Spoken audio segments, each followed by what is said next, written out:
So we're getting shut down again. This is a story of how we lost over $250,000 worth of property in addition to 6 figures in cash flow overnight. We have a new co-host today, and his name is Mr. Bentley. Bronxy's currently sleeping, and this is the newest member of the family.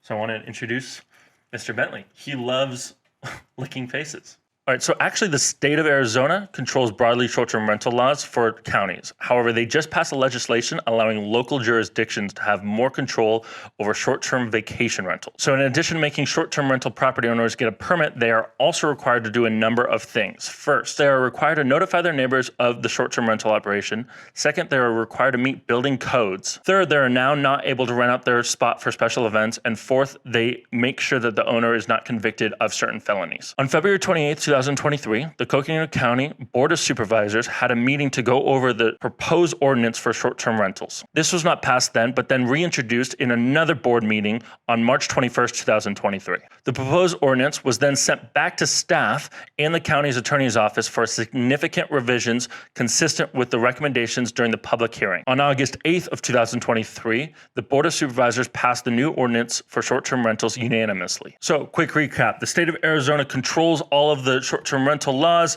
They passed a thing saying that now they are giving more counties control over their laws. This has now allowed Coconino County to create their own short-term rental ordinance, banning basically every single short-term rental in the county. Now, for anyone who has watched our previous videos, this is not the first time that this has happened. Our first tiny home got shut down. Quick recap of that. We got our tiny home up and running. The county came by, said it was not legal. We then had to spend $10,000 to buy a custom trailer. We had to hire a crane to basically take the tiny home, put it on the trailer, which then we were able to get it permitted as an RV. Our county has a very special permit called the RV as a permanent residence permit.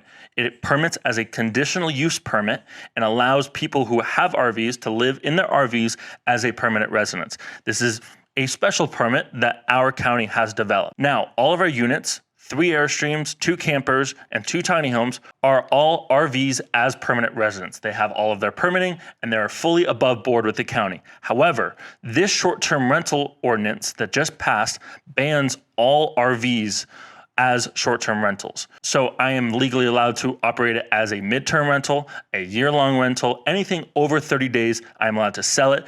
Anything, I am just not allowed to operate it as a short-term rental. So now this is where it gets a little frustrating. They're not mad about the actual structure type of the unit, because if I had commercial land or land that was zoned in a different type, I would be able to rent this specific unit out. So for example, if I did an RV park or any type of commercial property, I would be able to rent out as a short-term rental my units. However, because it is zoned agricultural residential, I am not able to rent it out because it's technically not a home. Now, this is only stated once in the ordinance. Here is a copy of Coconino County's short-term rental ordinance. And the only part in this entire thing that talks about the specific structure that you're able to rent out as a short-term rental is this. It is under the definitions part as a dwelling unit. And what does a dwelling unit means? It means a structure with 1 or more rooms and a single kitchen or cooking accommodation and a bathroom for living and sleeping purposes. For purposes of this ordinance, a dwelling structure means a code-compliant building constructed or erected for dwelling purposes, inclusive of mobile homes, but excluding motor vehicles. So what basically they are saying is that they are allowing mobile homes that are built to HUD standards, but not allowing mobile park units built to ANSI 11.9.5 standards as short-term rentals. Now, this is where it gets a little bit rocky, is that all of our units are built to 11.9.5, which is an RV park model meant to tie to the grid. It has no water tank, it has no septic tank within the unit, and is meant to be tied to land. This is different than ANSI 11.9.2, which is made to be a self-containing RV with its own potable water tank and its own septic tank. These are the difference between 11.9.5 and 11.9.2. All of our units are 11.9.5, meant to be tied to the grid. Now, the county does not care about this. They are now basically only saying that short-term rental units are only allowed to operate if they are built to their specific code.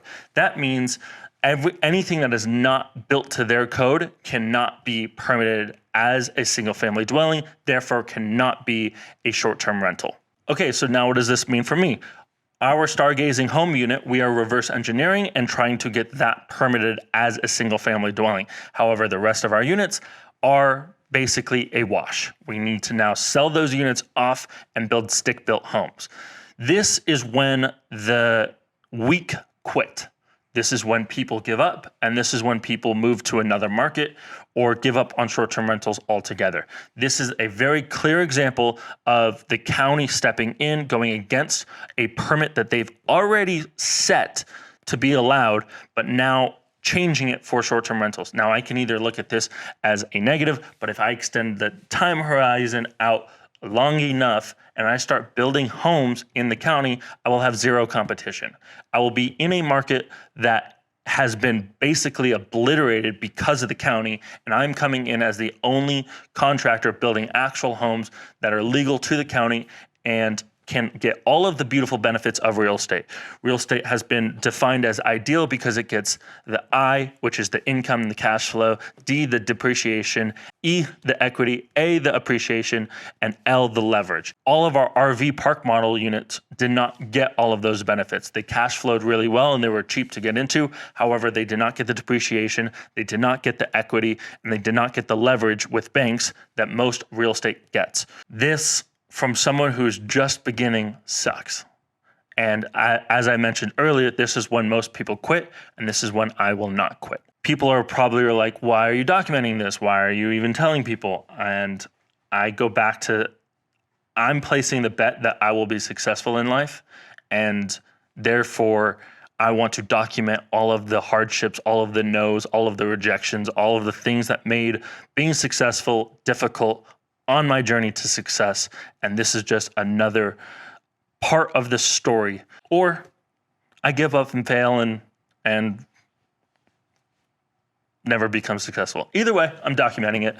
I don't really care. I mean, it's fun for me. I get to talk to a camera and kind of get out thoughts and feelings. And so that's my long spiel of how we got shut down, what my plan is to overcome being shut down, and being able to rise above all of the crazy jurisdictions. Now, I want to put my guess out there is why that this ordinance passed. One, I think it passed because a lot of people were coming in and doing short-term rentals just really, really poorly. They were setting up really bad units. It was just a really, really bad setup, and I think that this vets out a lot of those people. One. Two, I think there's hotel lobbyists coming in and saying, we want more of the tourism, therefore we're able to spend a fortune basically lobbying against the county, saying that we need to ban short-term rentals in order to keep the tourism for hotels. So I think there's a little bit of both. I think the county and the locals didn't like the idea of people coming in and putting really, really cheap units and not well thought out and well invested units into a marketplace. And then there was also the hotel lobbyists coming in and saying, we don't want this because we want the tourism for ourselves. And so I think there was a mixture of both. And I think that in order to be really, really successful in this, you just can't stop. And that's my plan. It's just not to stop. Stay tuned to the next one. I hope you guys liked meeting Bentley, and I will see you in the next video. Peace.